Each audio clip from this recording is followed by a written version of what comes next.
Assalamualaikum warahmatullahi wabarakatuh. Halo teman-teman semuanya, kali ini saya akan memaparkan penugasan terkait resume, materi akuntabel dan kompeten. Izin memperkenalkan diri, nama saya Ardita Fuzul-Rahmani, jabatan sebagai perencana ahli pertama di Badan Perencanaan Pembangunan Penelitian dan Pengembangan Daerah Kabupaten Tasikmalaya, Angkatan 4, Kelompok 1A. Kalian tahu nggak sih apa itu akuntabilitas? Akuntabilitas ialah suatu kewajiban untuk bertanggung jawab kepada seseorang atau organisasi yang memberikan amanat. Contohnya, saya sebagai staf di bidang infrastruktur kewilayahan, saya memiliki tanggung jawab kepada atasan saya langsung, yakni kepada kepala bidang infrastruktur kewilayahan. Adapun untuk aspek-aspek akuntabilitas, yakni akuntabilitas adalah sebuah hubungan. Akuntabilitas berorientasi pada hasil, akuntabilitas membutuhkan adanya laporan, akuntabilitas memperbaiki kinerja. Adapun fungsi utama dari akuntabilitas itu sendiri yakni untuk menyediakan kontrol demokratis, yang kedua untuk mencegah korupsi dan penyalahgunaan kekuasaan, dan yang ketiga yaitu untuk meningkatkan efisiensi dan efektivitas. Untuk kita sebagai ASN, fungsi akuntabilitas untuk diri kita sendiri, yakni sebagai pembatas agar kita dapat menerapkan sikap tanggung jawab dan tidak semena-mena terhadap pekerjaan atau terhadap tanggung jawab kita sendiri. Selanjutnya untuk tingkatan akuntabilitas, yakni ada 5. Yang pertama akuntabilitas personal, yakni akuntabilitas diri kita sendiri terhadap sang pencipta. Yang kedua yaitu akuntabilitas individu atau pertanggungjawaban diri kita terhadap diri sendiri. Yang ketiga yaitu akuntabilitas kelompok, pertanggungjawaban diri kepada suatu kelompok. Yang keempat itu akuntabilitas organisasi atau pertanggungjawaban diri kepada suatu organisasi, yakni tingkatannya lebih besar daripada kelompok. Dan yang terakhir yaitu akuntabilitas stakeholder.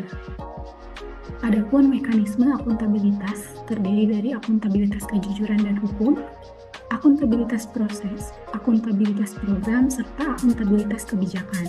Selanjutnya yakni mengenai alat akuntabilitas yang sudah diterapkan di Indonesia. Yang pertama yaitu perencanaan strategis atau berupa dokumen-dokumen rencana seperti RPJP atau RPJPD, RPJM atau RPJMD, RKP atau RKPD, Renstra, dan SKP.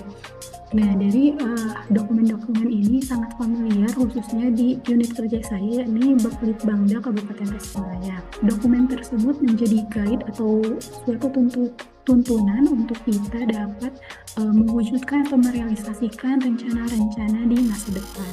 Selanjutnya yaitu kontrak kinerja, yakni kontrak kerja yang dibuat untuk tiap tahun yang merupakan kesepakatan antara pegawai dengan atasan langsungnya. Nah, penerapannya biasanya ini dalam bentuk SKP ya.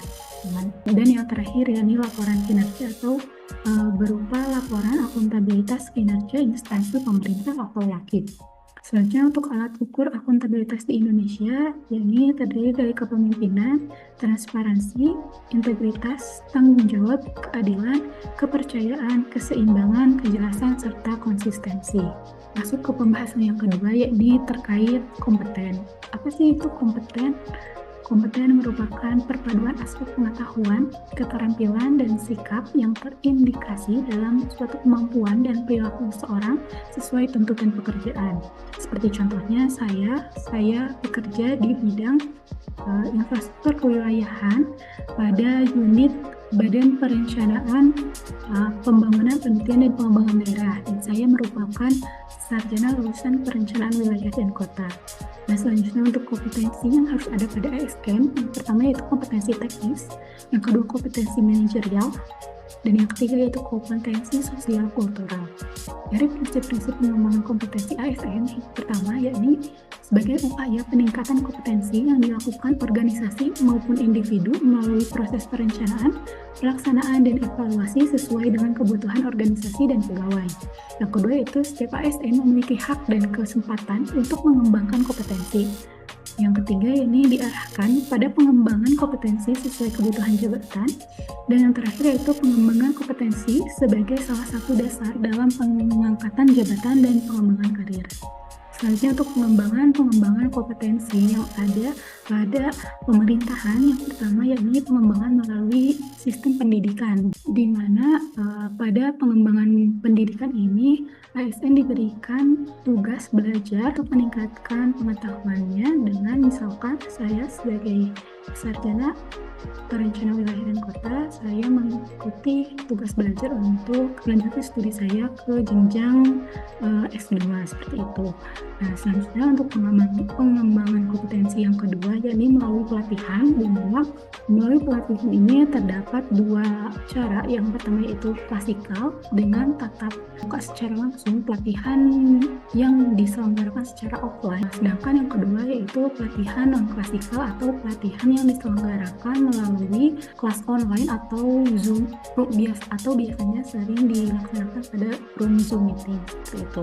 Adapun perilaku kompeten bagi ASN, yang pertama ini berbasis sinergi perilaku kompeten, yang kedua berkinerja yang berakhlak atau core values berakhlak, yang ketiga yakni meningkatkan kompetensi diri, yang keempat membantu orang lain belajar, dan yang terakhir yaitu melaksanakan tugas terbaik. Sekian pemaparan penugasan terkait materi akuntabilitas dan kompeten.